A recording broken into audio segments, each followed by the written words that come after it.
Quels matériaux utiliser pour construire sa propre maison? C'est ce que nous allons voir dans cette nouvelle vidéo.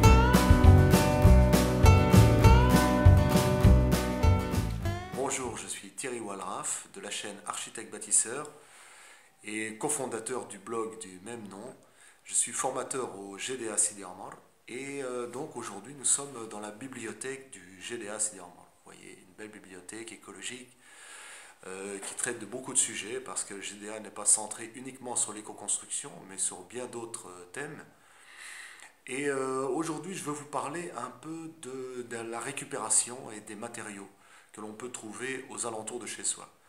Bon, d'une manière générale, on va dire que quand on construit sa maison, on va utiliser le matériau qu'on trouve de manière la plus abondante près de chez soi. C'est-à-dire, voilà, quelqu'un qui vit dans la forêt va bâtir plutôt en bois, comme les gens du Canada. Les gens qui vivent à la montagne vont plutôt bâtir en pierre. Les gens qui vivent dans la plaine vont bâtir en terre. Mais de manière générale, on trouve la terre de manière la plus généralisée dans le monde. Bien qu'il y ait des endroits où la terre n'est pas utilisable directement car trop sableuse. En général, quand une terre est trop sableuse, on doit rajouter un liant. Donc ça augmente les coûts quand vous devez rajouter de la chaux à la terre, voilà, ça devient beaucoup plus coûteux et ce n'est pas du tout les mêmes procédés. Mais de manière générale, vous trouvez la terre partout. La terre est de ce fait le matériau privilégié pour la construction. Parce que non seulement elle offre énormément de confort de vie, par sa capacité de régulation de l'humidité dans l'air, on appelle ça l'hygrométrie. Elle va réguler l'hygrométrie inhérente dans l'air. Elle va aussi apporter une très bonne masse thermique pour garder la chaleur ou pour même garder la fraîcheur en été, inversement. Et elle a un côté esthétique et très pratique à utiliser et à mettre en œuvre incomparable. Voilà, par rapport à la pierre, par exemple, qui est très contraignante et très lourde et pénible à extraire. Même s'il y a des régions où on la trouve en morceaux de manière assez abondante. Cependant, il y a d'autres facteurs à observer quand on veut choisir son matériau de construction. Il faut essayer de tenir compte du contexte industriel environnant. Le contexte industriel environnant va vous permettre de trouver des matériaux que vous ne trouveriez pas dans la nature. Voilà, comme par exemple, voilà, je sais pas, j'ai vu quelqu'un qui a construit sa maison tout en palettes, avec des palettes industrielles de grande taille. Il travaillait dans une usine où il recevait des grands panneaux, je crois de plexiglas, et il y avait donc des grandes palettes avec des grandes planches.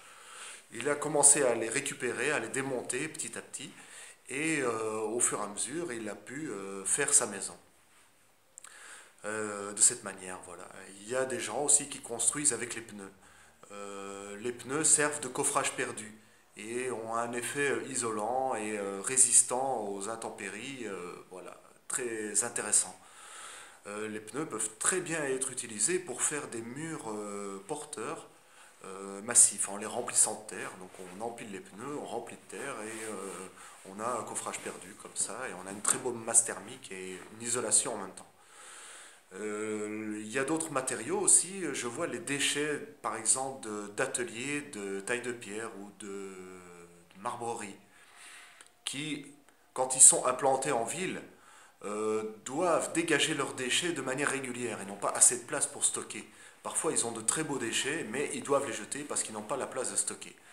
Et en général ces ateliers jettent leurs déchets dans des trous de carrière, d'anciennes carrières désaffectées, pour les remplir, les remblayer. Donc si vous arrivez à localiser voilà, déjà un atelier de taille de pierre ou de marbrerie qui a un gros débit quoi, dans vos alentours, vous allez pouvoir récupérer énormément de déchets. Mais vous pouvez aussi vous renseigner, de savoir où ils jettent leurs déchets. Parce qu'en général, ces trous de carrière désaffectés sont l'endroit où on jette beaucoup de matériaux de construction, c'est-à-dire toutes les maisons démolies, voilà, les déchets voilà, d'atelier, ce genre de choses, les déchets inertes sont jetés là-bas. Et vous pouvez trouver là-bas beaucoup de pierres pour bâtir. Maintenant, la pierre, je sais, c'est assez difficile de se la procurer, surtout en France. Ça coûte cher. Et bon, on peut pallier à ce problème. On peut travailler avec la terre stabilisée. Donc vous avez l'option, voilà, qu'on n'aime pas trop, mais qui malgré tout est utile aussi, c'est d'utiliser le béton. Le béton, même si on dit que ce n'est pas un matériau écologique, c'est quand même de la pierre calcinée. C'est vrai qu'elle a une empreinte carbone, mais c'est un matériau intéressant qu'il ne faut pas négliger. C'est-à-dire, on ne travaille pas dans l'éco-construction uniquement voilà, en extrémiste, en disant voilà, le béton est à proscrire. Non, le béton peut être utilisé pour faire des linteaux, pour faire des fondations. Il est très pratique et très facile à mettre en œuvre. Et vous pouvez l'utiliser si vous n'avez pas de pierre facilement, ou si ça va vous coûter trop cher de la ramener, d'utiliser du béton. Voilà, faites un soubassement en béton, vous allez faire un enduit avec la chaux et ça n'apparaîtra pas. Et il a une très bonne résistance, il va vous permettre de faire un très bon soubassement. Sinon, la terre stabilisée, c'est-à-dire vous allez mélanger la terre avec du ciment à hauteur de 5% uniquement, et vous pouvez faire un pisé stabilisé. Le pisé stabilisé, donc vous allez mélanger voilà, 5% de ciment dans votre terre, le mettre dans un coffrage et le tasser. Et vous pouvez de cette manière faire un soubassement intéressant, résistant.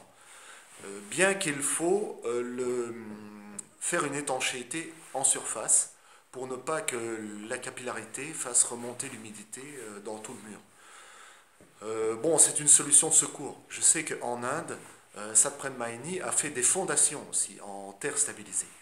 Et il a de bons résultats. Donc la terre stabilisée peut être utilisée en fondation et en soubassement. Même s'il faut faire attention aux remontées capillaires. Mais de manière générale, drainez l'extérieur de votre maison et faites un petit trottoir extérieur qui va permettre d'éloigner l'eau de la base du mur. Aussi, faites une toiture débordante qui va éloigner les rejaillissements. De cette manière-là, vous limitez beaucoup de problèmes et beaucoup de risques de remontée capillaire.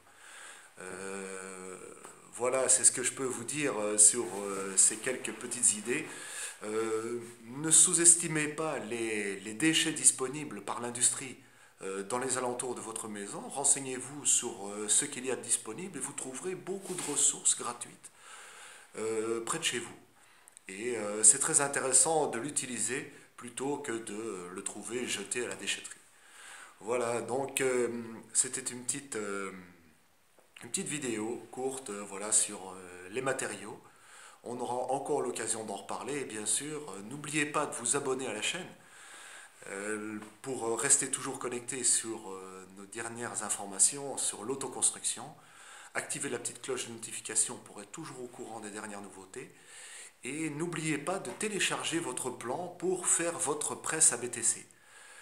Pour devenir autonome, choisissez la BTC. Nous, on l'a choisi, on va en parler encore beaucoup de fois. C'est un procédé très intéressant pour l'époque moderne. Voilà, vous trouvez le lien dans la description. Et je vous souhaite une très bonne fin de journée et à bientôt.